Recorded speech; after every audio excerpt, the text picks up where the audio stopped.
स्वागत है। इतिहास के सुनहरे पन्नों की अनोखी यात्रा पर वीडियो पसंद आए तो वीडियो को लाइक करें और सब्सक्राइब करें। बारबारिक की संपूर्ण जानकारी, महाभारत में उनकी भूमिका, हिंदी में 10,000 शब्दों का विस्तृत लेख। अध्याय 1, परिचय और पौराणिक स्रोत। बारबारिक कौन थे? बारबारिक महाभारत के सबसे रहस्यमयी और शक्तिशाली योद्धाओं में से एक थे। वे भीम के पौत्र और घटोत्कच के पुत्र थे। पांडवों की ओर से युद्ध लड़ने की उनकी इच्छा थी, लेकिन श्री कृष्ण ने उन्हें युद्ध में भाग लेने से रोक दिया। उन्हें उनकी अद्वितीय शक्ति और 3 अचूक बाणों के कारण 3 बाणधारी भी कहा जाता है। बारबारिक की कथा के प्रमुख स्रोत: महाभारत, व्यास रचित मूल ग्रंथ, स्कंद पुराण और अन्य पौराणिक ग्रंथ, खाटू श्याम जी से जुड़ी स्थानीय मान्यताएं, लोक कथाएं और भक्ति साहित्य। बारबारिक की कथा को कुछ स्थानों पर विभिन्न रूपों में बताया गया है, लेकिन मूल कथानक यही है कि वे युद्ध में हमेशा पराजित पक्ष का समर्थन करते, जिससे महाभारत का संतुलन बिगड़ जाता। अध्याय 2, जन्म और पारिवारिक पृष्ठभूमि। घटोत्कच और नागकन्या मोरवी का विवाह। बारबारिक का जन्म घटोत्कच और मोरवी के पुत्र के रूप में हुआ था। मोरवी नागवंश की राजकुमारी थीं। इस प्रकार बारबारिक के अंदर पांडवों की बलशाली विरासत और नागों की रहस्यमयी शक्तियां दोनों थीं। शैशवकाल और गुरु दीक्षा। बाल्यकाल से ही वे शस्त्र विद्या में निपुण थे। भगवान शिव के घोर तप से उन्होंने 3 अचूक बाण प्राप्त किए। परशुराम और अन्य ऋषियों से भी उन्होंने शिक्षा प्राप्त की। अध्याय 3, 3 बाणों की शक्ति और बारबारिक की प्रतिज्ञा। 3 बाणों की विशेषता। बारबारिक के पास केवल 3 बाण थे, लेकिन इनकी शक्ति अकल्पनीय थी। पहला बाण, यह सभी लक्ष्यों को चिह्नित कर सकता था। 2, दूसरा बाण सभी लक्ष्यों को नष्ट कर सकता था। 3, तीसरा बाण लक्ष्य को बचा सकता था।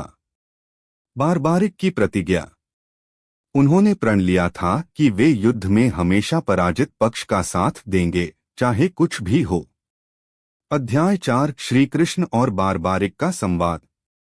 बारबारिक का युद्ध में प्रवेश। जब महाभारत का युद्ध शुरू होने वाला था, तो बारबारिक ने युद्ध में भाग लेने के लिए अपनी यात्रा शुरू की। श्री कृष्ण का छलपूर्ण परीक्षण। श्री कृष्ण ने ब्राह्मण का वेश धारण कर बारबारिक से उनकी शक्ति का परीक्षण किया और उनसे पूछा कि वे युद्ध कितने समय में समाप्त कर सकते हैं। 3 बाणों की परीक्षा।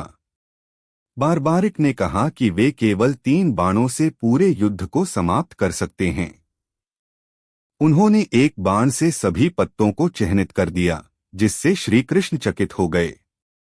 अध्याय 5, बारबारिक का बलिदान।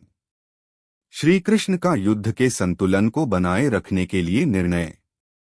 श्री कृष्ण को यह एहसास हुआ कि यदि बारबारिक युद्ध में भाग लेते हैं तो उनकी प्रतिज्ञा के कारण पांडव हार जाएंगे। बारबारिक का शीशदान। श्री कृष्ण ने उनसे दान में उनका सिर मांगा। बारबारिक ने खुशी खुशी अपना सिर दान कर दिया। युद्ध को देखने का वरदान। श्री कृष्ण ने उन्हें यह वरदान दिया कि उनका सिर युद्ध को देख सकेगा और अंत में पांडवों को बताएगा कि असली विजेता कौन था। अध्याय 6, युद्ध के बाद बारबारिक की गवाही। बारबारिक ने क्या देखा? महाभारत के अंत में जब पांडवों ने पूछा कि युद्ध में असली विजेता कौन था, तो बारबारिक ने उत्तर दिया कि संपूर्ण युद्ध केवल श्री कृष्ण की लीला और रणनीति से जीता गया था। अध्याय 7, खाटू श्याम जी के रूप में पूजन। श्री कृष्ण का वरदान। श्री कृष्ण ने बारबारिक को आशीर्वाद दिया कि कलयुग में वे श्याम नाम से पूजे जाएंगे। राजस्थान के खाटू श्याम मंदिर की स्थापना। बारबारिक के शीश को खाटू, राजस्थान में स्थापित किया गया और आज वहां भव्य मंदिर स्थित है। खाटू श्याम जी की महिमा और मान्यताएं। श्रद्धालु यहां अपनी मनोकामनाएं पूरी होने के लिए आते हैं। हर साल लाखों लोग यहाँ दर्शन करने आते हैं। जय श्री श्याम का मंत्र अत्यंत प्रसिद्ध है। अध्याय 8 आध्यात्मिक शिक्षा और निष्कर्ष। बारबारिक की कथा से क्या सीख मिलती है? 1. शक्ति के साथ नीति आवश्यक है। 2. त्याग और बलिदान की महानता। 3. ईश्वर की लीला सर्वोपरि होती है। निष्कर्ष। बारबारिक की कथा हमें यह सिखाती है कि बल और पराक्रम के साथ साथ बुद्धिमत्ता और नीति निपुणता भी आवश्यक है। खाटू श्याम जी के रूप में वे आज भी लाखों भक्तों के आराध्य हैं। अंतिम शब्द। बारबारिक की कथा केवल एक पौराणिक कथा नहीं, बल्कि एक गूढ़ आध्यात्मिक संदेश भी है। उनका बलिदान और उनकी भक्ति सदैव प्रेरणा स्रोत रहेंगे। पांडवों का स्वर्गगमन।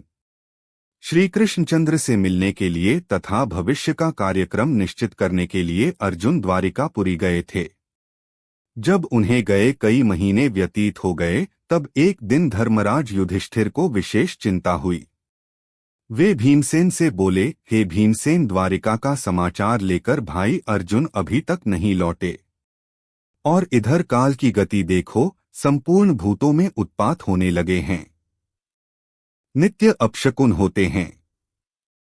आकाश में उल्कापात होने लगे हैं और पृथ्वी में भूकंप आने लगे हैं। सूर्य का प्रकाश मध्यम सा हो गया है और चंद्रमा के इर्द गिर्द बारंबार मंडल बैठते हैं। आकाश के नक्षत्र एवं तारे परस्पर टकराकर गिर रहे हैं। पृथ्वी पर बारंबार बिजली गिरती है।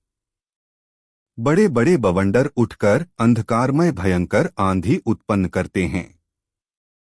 सियारिन सूर्योदय के सम्मुख मुंह करके चिल्ला रही हैं। कुत्ते बिलाव बारंबार रोते हैं। गधे, उल्लू, कौवे और कबूतर रात को कठोर शब्द करते हैं। गौएं निरंतर आंसू बहाती हैं। घृत में अग्नि प्रज्वलित करने की शक्ति नहीं रह गई है। सर्वत्र श्रीहीनता प्रतीत होती है। इन सब बातों को देखकर मेरा हृदय धड़क रहा है। न जाने ये अपशकुन किस विपत्ति की सूचना दे रहे हैं। क्या भगवान श्री कृष्णचंद्र इस लोक को छोड़कर चले गए या अन्य कोई दुखदायी घटना होने वाली है? उसी क्षण आतुर अवस्था में अर्जुन द्वारिका से वापस आए। उनके नेत्रों से अश्रु बह रहे थे, शरीर कांतिहीन था और गर्दन झुकी हुई थी। वे आते ही धर्मराज युधिष्ठिर के चरणों में गिर पड़े।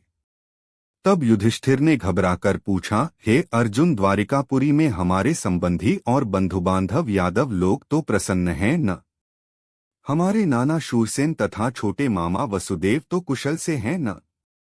हमारी मामी देवकी अपनी सातों बहनों तथा पुत्र पौत्रादि सहित प्रसन्न तो हैं न? राजा उग्रसेन और उनके छोटे भाई देवक तो कुशल से हैं न? प्रद्युम्न, अनिरुद्ध, सांब, ऋषभ आदि तो प्रसन्न हैं न? हमारे स्वामी भगवान श्री कृष्णचंद्र, उद्धव आदि अपने सेवकों सहित कुशल से तो हैं न? वे अपनी सुधर्मा सभा में नित्य आते हैं न? सत्यभामा, रुक्मिणी, जामवंती आदि उनकी 16 सहस्त्र 108 पटरानियां तो नित्य ठन की सेवा में लीन रहती हैं न? हे भाई अर्जुन, तुम्हारी कांति क्षीण क्यों हो रही है और तुम श्रीहीन क्यों हो रहे हो? धर्मराज युधिष्ठिर के प्रश्नों के बौछार से अर्जुन और भी व्याकुल एवं शोकाकुल हो गए। उनका रंग फीका पड़ गया, नेत्रों से अविरल अश्रुधारा बहने लगी, हिचकियां बंध गईं। रुंधे कंठ से उन्होंने कहा, हे भ्राता, हमारे प्रियतम भगवान श्री कृष्णचंद्र ने हमें ठग लिया। वे हमें त्याग कर इस लोक से चले गए। जिनकी कृपा से मेरे परम पराक्रम के सामने देवता भी सिर नहीं उठाते थे, मेरे उस परम पराक्रम को भी वे अपने साथ ले गए। प्राणहीन मुर्दे जैसी गति हो गई मेरी। मैं द्वारिका से भगवान श्री कृष्णचंद्र की पत्नियों को हस्तिनापुर ला रहा था, किंतु मार्ग में थोड़े से भीलों ने मुझे एक निर्बल की भांति परास्त कर दिया। मैं उन अबलाओं की रक्षा नहीं कर सका। मेरी वे ही भुजाएं हैं, वही रथ है, वही घोड़े हैं, वही गांडीव धनुष है और वही बाण हैं जिनसे मैंने बड़े बड़े महारथियों के सिर बात की बात में उड़ा दिए थे। जिस अर्जुन ने कभी अपने जीवन में शत्रुओं से मुंह की नहीं खाई थी, वही अर्जुन आज कायरों की भांति भीलों से पराजित हो गया। उनकी संपूर्ण पत्नियों तथा धन आदि को भी लोग लूट ले गए और मैं निहत्थे की भांति खड़ा देखता रह गया। उन भगवान श्री कृष्णचंद्र के बिना मेरी संपूर्ण शक्ति क्षीण हो गई है। आपने जो द्वारिका में जिन यादवों की कुशल पूछी है, वे समस्त यादव ब्राह्मणों के श्राप से दुर्बुद्धि अवस्था को प्राप्त हो गए थे और वे अति मदिरा पान करके परस्पर एक दूसरे को मारते मारते मृत्यु को प्राप्त हो गए। यह सब उन्हीं भगवान श्री कृष्णचंद्र की लीला है। अर्जुन के मुख से भगवान श्री कृष्णचंद्र के स्वधाम गमन और संपूर्ण यदुवंशियों के नाश का समाचार सुनकर धर्मराज युधिष्ठिर ने तुरंत अपना कर्तव्य निश्चित कर लिया और अर्जुन से बोले, हे अर्जुन, भगवान श्री कृष्णचंद्र ने अपने इस लौकिक शरीर से इस पृथ्वी का भार उतारकर उसे इस प्रकार त्याग दिया जिस प्रकार कोई कांटे से कांटा निकालने के पश्चात उन कोनों कांटों को त्याग देता है। अब घोर कलियुग भी आने वाला है। अब शीघ्र ही हम लोगों को स्वर्गारोहण करना चाहिए। जब माता कुंती ने भगवान श्री कृष्णचंद्र के स्वधाम गमन का समाचार सुना तो उन्होंने भगवान श्री कृष्णचंद्र में अपना ध्यान लगाकर शरीर त्याग दिया। धर्मराज युधिष्ठिर ने अपने महापराक्रमी पौत्र परीक्षित को संपूर्ण जम्बूद्वीप का राज्य देकर हस्तिनापुर में उसका राज्याभिषेक किया और शूरसेन देश का राजा बनाकर मथुरापुरी में अनिरुद्ध के पुत्र बज्र का राजतिलक किया। तत्पश्चात परमज्ञानी युधिष्ठिर ने प्रजापति यज्ञ किया और भगवान श्री कृष्णचंद्र में लीन होकर संन्यास ले लिया। उन्होंने मान, अपमान, अहंकार तथा मोह को त्याग दिया और मन तथा वाणी को वश में कर लिया। संपूर्ण विश्व उन्हें ब्रह्मा रूप दृष्टिगोचर होने लगा। उन्होंने अपने केश खोल दिए, राजसी वस्त्राभूषण त्याग कर चीर वस्त्र धारण करके और अन्न जल का परित्याग करके मौनव्रत धारण कर लिया। इतना करने के बाद बिना किसी की ओर दृष्टि किए घर से बाहर उत्तर दिशा की ओर चल दिए। राजा संसार की अनित्यता का विचार करके द्रौपदी तथा भाइयों को साथ ले हिमालय की तरफ महाप्रस्थान के पथ पर अग्रसर हुए। उस महापथ में क्रमश द्रौपदी, सहदेव, नकुल, अर्जुन और भीमसेन एक एक करके गिर पड़े। इससे राजा शोकमग्न हो गए। तदंतर वे इंद्र के द्वारा लाए हुए रथ पर आरूढ़ हो दिव्य रूपधारी भाइयों सहित स्वर्ग को चले गए। वहां उन्होंने दुर्योधन आदि सभी धृतराष्ट्र पुत्रों को देखा। तदंतर उन पर कृपा करने के लिए अपने धाम से पधारे हुए भगवान वासुदेव का भी दर्शन किया। इससे उन्हें बड़ी प्रसन्नता हुई। यह मैंने तुम्हें महाभारत का प्रसंग सुनाया है। जो इसका पाठ करेगा वह स्वर्गलोक में सम्मानित होगा। वीडियो पसंद आया हो तो चैनल को सब्सक्राइब करें।